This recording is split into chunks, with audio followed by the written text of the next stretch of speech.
And in the end, you uncover things because dreams come from the unconscious. And so it's coming from somewhere within you, and it's worth taking a look at. You have to trust where dreams come from. Freedom is my fate. Freedom is my face. Freedom is my name.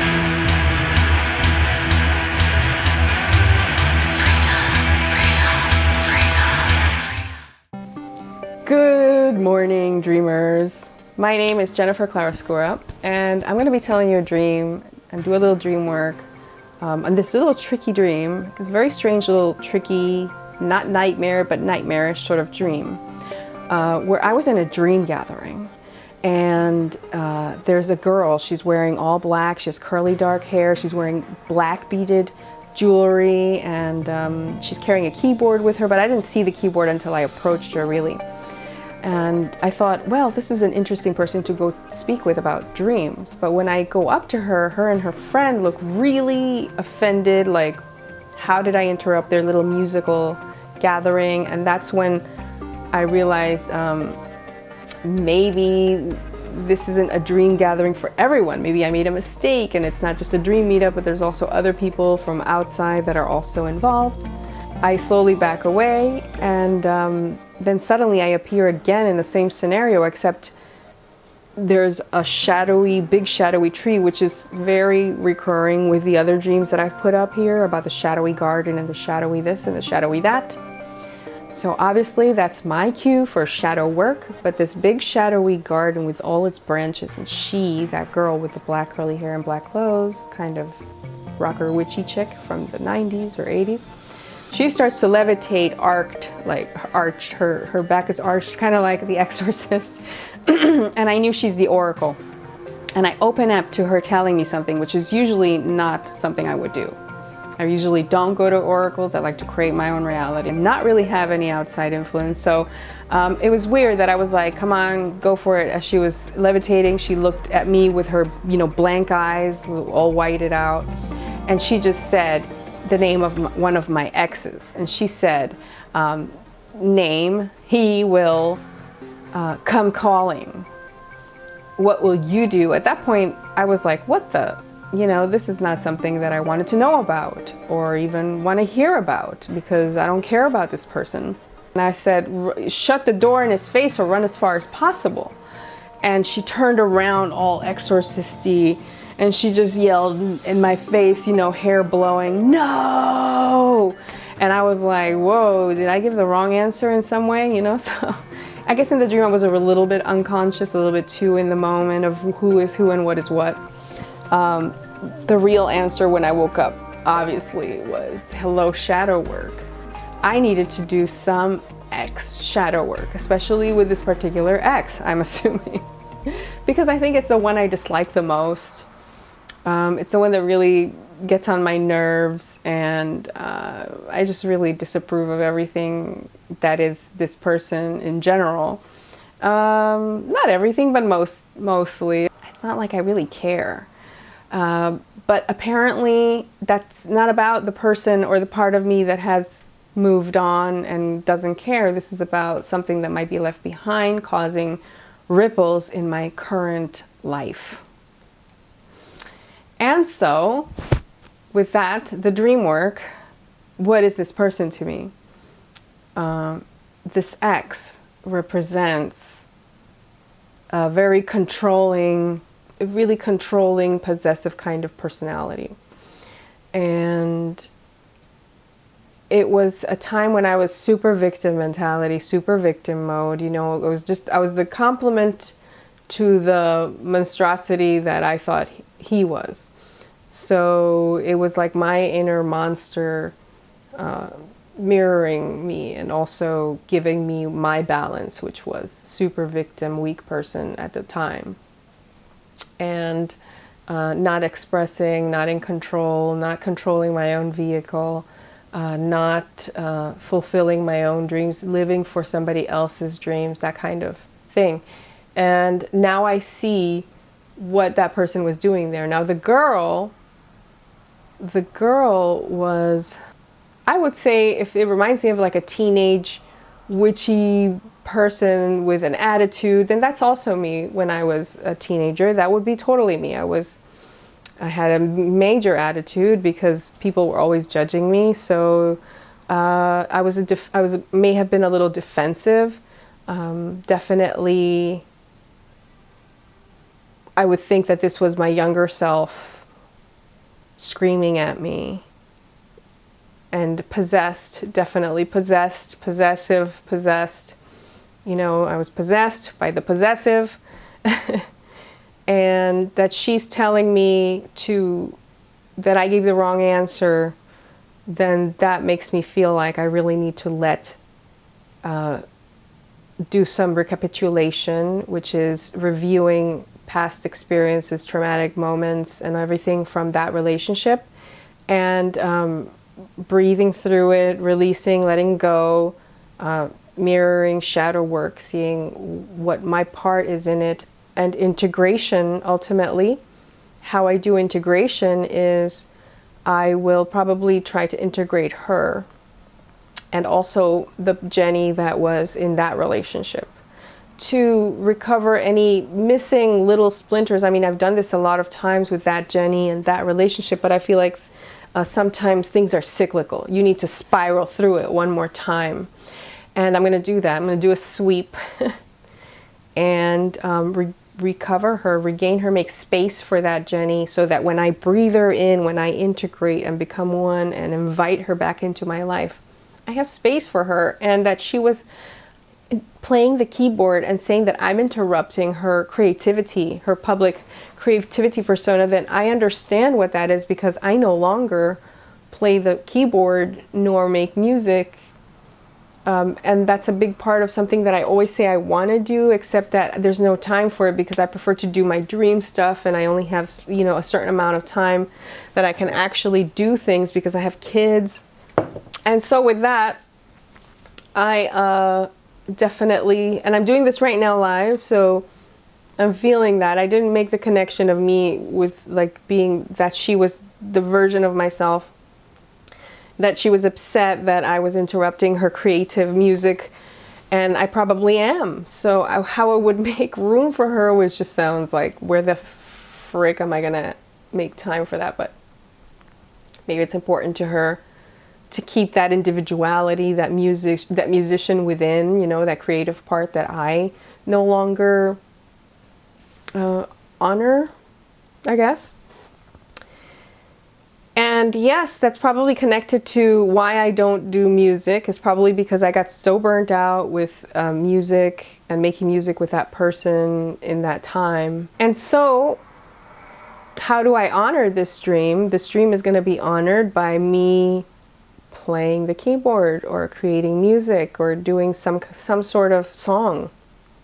And honestly, there are some things that you don't notice that happen inside your unconscious. And right now I'm realizing that I've been wanting to create music. I honestly have. And I keep feeling there are some songs, I keep feeling lyrics to situations in my life right now that I want to sing. But I haven't really acknowledged that consciously. But when you talk about dreams, you're bridging. That is real-time bridging.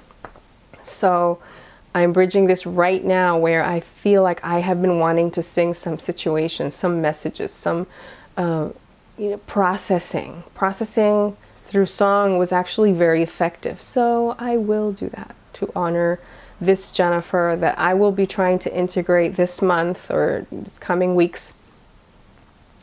And make room for her to have a voice here. And part of that voice is she expresses herself musically. Now the oracle, the fact that she was an oracle and that the tree was shadowy, I feel like that's just like my dark nature, my true nature, possibly. That part is a big part of my nature, my true nature, my dark divine divinity would be linked with her raw musician artistic self. And though I do have a little bit of that, this last few months has not been about me and my artistic side. Honestly, I haven't even made videos, which explains that not even in that sense. And I may have summoned her a little bit when I released one of my Dream Pioneers podcasts recently, which you can also find on iTunes or my YouTube channel. And in the beginning, I put one of the songs that I made a long time ago called Lucid Song. It's about lucid dreams and astral travel. So it's not like my music is not about this topic in general. Everything I do still revolves around things that I like. So yeah, that's the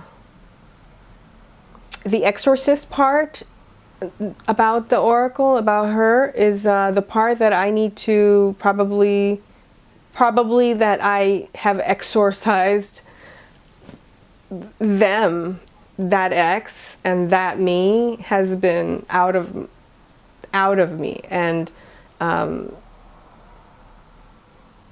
probably need to possess that, which is like own it again, or not view that as something scary, something outside of me, something different, you know. And if you think of exorcism, it's like, ooh, somebody's been possessed by an entity and you need to, you know, release that. So it's probably about releasing, also double meaning, releasing the negative things about that ex and that era and that musician part of myself, because there's a lot of negativity around that, I believe.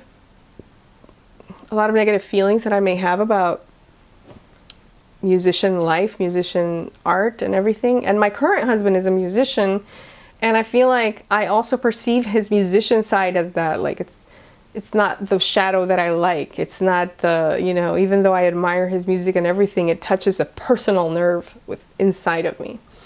So dreamwork around that. I could say that most of my exes have been musicians. So there's a lot to say about my judgment towards musicians stemming from the beginning of my relationships, people I've dated, everything. Not my biggest, I don't have the biggest respect toward a musician and their life. Not, I mean, maybe one that is true and passionate and clean, I want to say. But in New York City, you're not really faced with too much of that. It's usually, I would consider musicians not the most conscious, even though not all of them, but these are my judgments. You see, I'm having a lot of judgments here. It's a trigger.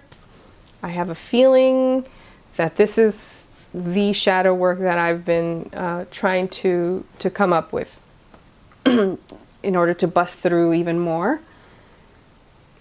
So yeah, there's a lot of judgment. I have a lot of negative emotions towards musicians, their lives, where they play, their obsession with it. Like, come on, get over it. And these are such judgments because the musician inside of me was very spiritual and would channel a lot of things about these topics that I talk about. So it's got nothing to do with that. Even my husband, his lyrics are very conscious. But still, I feel like musicians just have not honed in on their shadow work, so the shadow takes over. And I feel like that's where my judgment stems from. Like, that they choose that instead of choosing the balance. You know, there's a lot of drugs, alcohol, and all these things that there's nothing wrong with it really, except in the extreme shadow-possessed kind of personalities that exist out there for the majority. Not there are so many exceptions that I know, such beautiful people that do make music, which is something that I probably have to cling on to. Like there is such a thing as people who live a balanced inner life, inner, outer, and spiritual life, but are musicians, artists. Mainly this is about musicians though. So I feel like the rejection part was also a big part of it. I reject that part of myself. I reject myself. I'm rejecting myself if I'm rejecting that ex and that the reasons behind, like what he was, and then about myself. So I'm gonna open the doors inside, and open that shadow up and integrate myself. And forgiveness will also play a part of it. Not just, I'm not talking about me forgiving, but asking for forgiveness as well within my meditations. And and for the integrated part, the splintered part of myself. And yeah, so that's what I got from that dream, which honestly, I would not have gotten all that insight if I hadn't done dream work. So I feel like dream work, whether you believe in it or not, is useful. It's kind of like tarot. It's not that the tarot is, oh my God, your future set in stone. It's just that it takes you on a journey outside of your head and into all these possibilities. And in the end, you uncover things, because dreams come from the unconscious. And so it's coming from somewhere within you, and it's worth taking a look at. You have to trust where dreams come from. Also, you have to remember that in most cases, everything in the dream is you, about you. So even if that was, a person would be like, oh my God, I dreamt about my ex, I don't want to look at that. And I'm telling you, no, look at that. That's a part of you, or that hints towards an era part of you, you know, for some little bit of inner work that you might have to do. Or maybe something different, like to bring back a certain gift that you were practicing back then, or certain relationship dynamics that might mirror certain relationship dynamics in the present. So there's a lot of work that you have to do in order to have a clear future line. If you're actually trying to manifest towards something, then the dream will bring you dreams, scenarios that will bring you into balance. And they're important to not reject them just because of the people that are playing in them. And I have a playlist about, I have a playlist about dream work where it's how to hear dreams, why did I dream about that person, and what to do about certain people that you dream about. And they're in that playlist that I'll probably be linking up there. So check it out. And until next time, hugs!